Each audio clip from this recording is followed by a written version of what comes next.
Financial fraud is hitting Americans hard, about $50 billion a year. And if you think it won't happen to you, a new survey shows more than 8 in 10 consumers have been targeted by scam artists. That's a lot, 8 in 10. Barbara Walker-Green with personalwealthadvisor.com joins us with the 5 most common types of scams and the red flags that we should all be looking out for. And this is an eye-opening study. Let's talk a little more about this. Yes, it is. 1 in 10 people have admitted that they have lost a significant amount of money to fraud. 1 in 10. And that's a very scary thing, especially in the age we live in with the computer generation, the internet. There's so many people targeting you on a regular basis. Who are the scam artists targeting most? Who's most likely to fall victim? Usually it's 65 people 65 years old or older are more likely to be targeted than someone in their 40s. But what's surprising to me is they're targeting men more than women. That is interesting.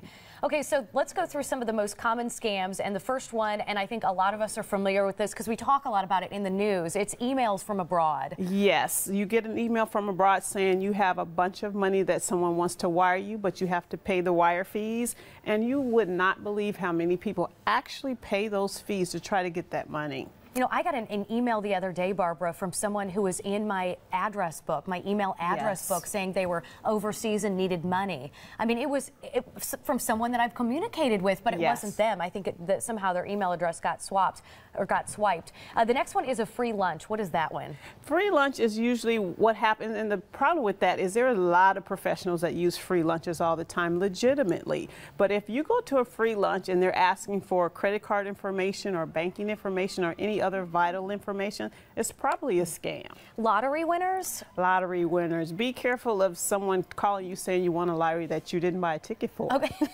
No, I didn't buy that ticket in my sleep. Okay, and then penny stocks. Penny stocks is one that is very more sophisticated. What they'll do is they'll blog or email or do various different postings building up a thinly traded stock, like a marijuana stock. They usually try to, pitch it as the next best thing, a marijuana stock or gold and precious metals kinds of stocks. Got it. So people buy them and then they sell all their shares and the investors are left with nothing. Okay, what about cold calls? Cold calls, you have to be careful because some people are very talented at calling you and being very nice and being very polite and extracting information from you. So let's say you become a victim, what do you do?